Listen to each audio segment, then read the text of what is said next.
c'est Cénomag. Cette semaine, nous tirons à l'arc avec les Sagittaires lors du premier trophée des mixtes. Nous découvrons l'exposition Couleurs de Sibérie. Mais pour commencer, nous écoutons la chorale du dispositif musical de la Jonchère en compagnie des seniors.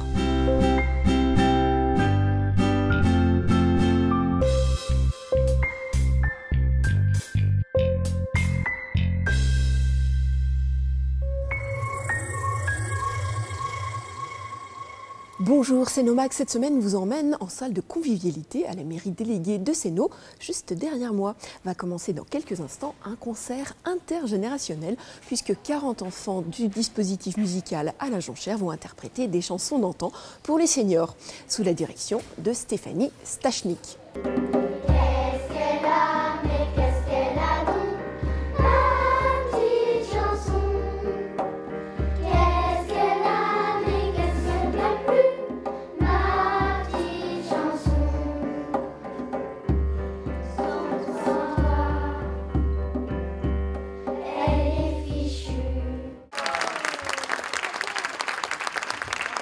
Alors aujourd'hui, nous avons le plaisir d'accueillir en salle de convivialité à la mairie déléguée de Sénaux des jeunes de la Jonchère qui vont chanter pour les seniors. Donc ce sera une rencontre intergénérationnelle parce que pour moi c'est important cette transmission de savoir, ce partage. Donc dans un premier temps, il y aura la diffusion justement de l'histoire du DMJ, dispositif musical de la Jonchère.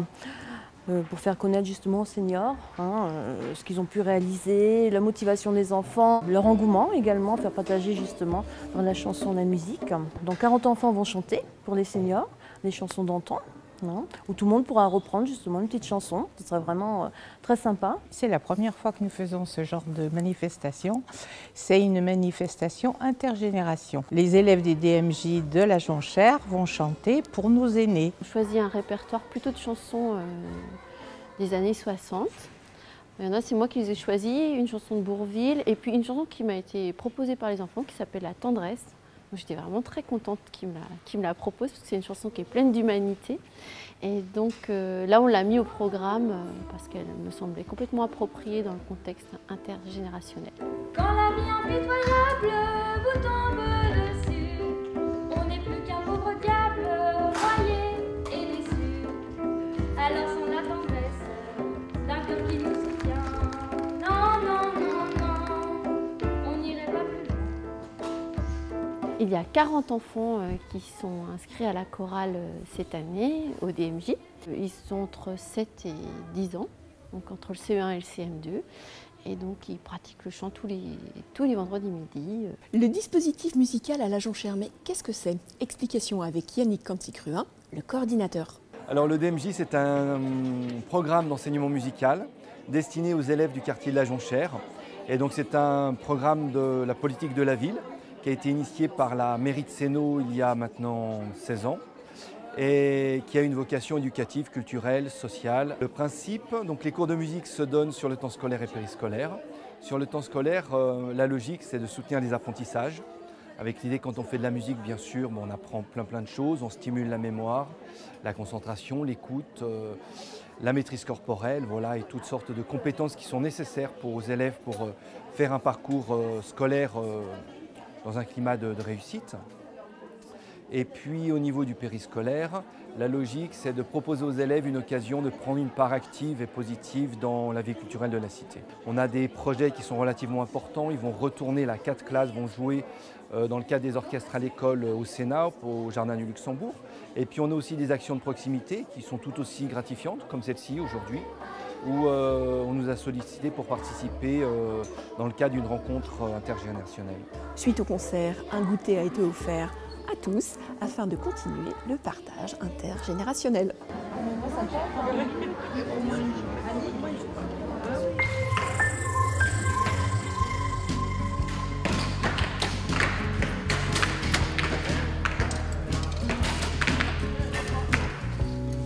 Premier trophée des mixtes. Dimanche 31 mars, les Sagittaires de Sénaux organisaient pour la toute première fois sur le département le premier trophée des mixtes pour sa première manche qualificative. 44 archers au Savoyard se sont retrouvés au gymnase Le Semnoz pour cette première manche en salle.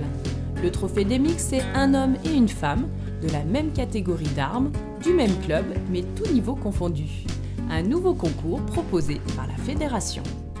Les Sagittaires veulent un peu innover. J'étais partant, donc ça me plaisait de tester la première monture de cette nouvelle version de tir de la fédération. Donc aujourd'hui, nous avons donc Cluse qui a 4 équipes, il y a Bernex qui a 3 équipes, il y a Bonneville-Salanches et bien sûr 5 équipes de Sénot. Dont Léo et Hélène, les petits jeunes des Sagittaires. Le tir par équipe, c'est pas la première fois, mais en mixte avec Hélène, c'est la première fois. Donc ça consiste à tirer 2 flèches chacun. On a 5 volets pour aller dans des poules. Et après, suivant les poules, on tire contre des adversaires plus forts que soi ou moins forts. Ça allait être la première fois que j'allais tirer en équipe. Et puis du coup, là, ça fait un petit entraînement pour après si je continue en équipe. Puis c'est convivial, là, c'est sympa.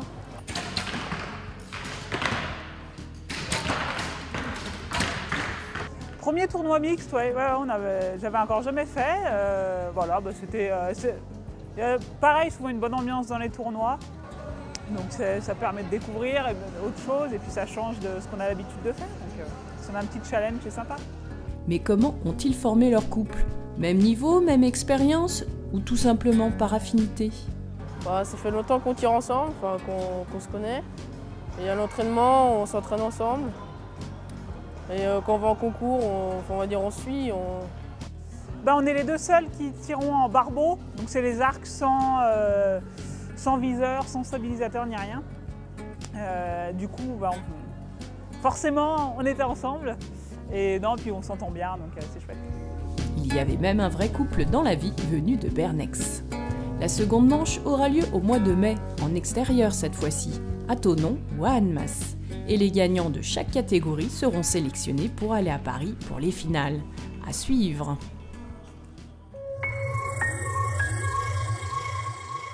Depuis 2011, Alpes-Sibérie continue à créer des liens entre Irkoutsk, en Sibérie, et la Haute-Savoie. Le 2 avril était inaugurée une exposition de peinture aux couleurs de Sibérie à l'hôtel de ville de Sénot, mairie déléguée d'Annecy, commune nouvelle.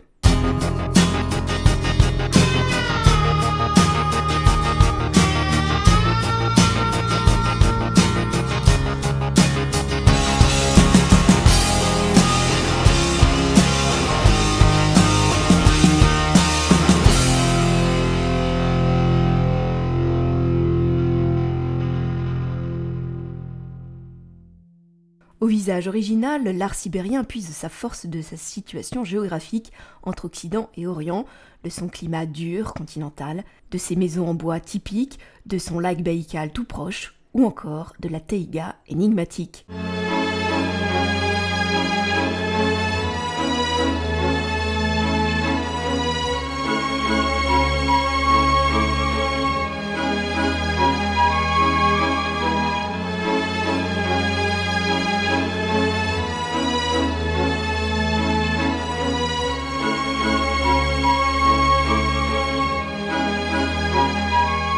L'exposition Couleurs de Sibérie est à voir à l'hôtel de ville de Sénot jusqu'à la fin du mois.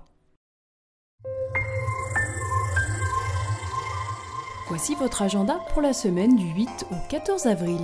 Exposition des élèves de l'ESA Pratique Amateur Scénographie. C'est au Jardin d'Hiver jusqu'au 25 avril.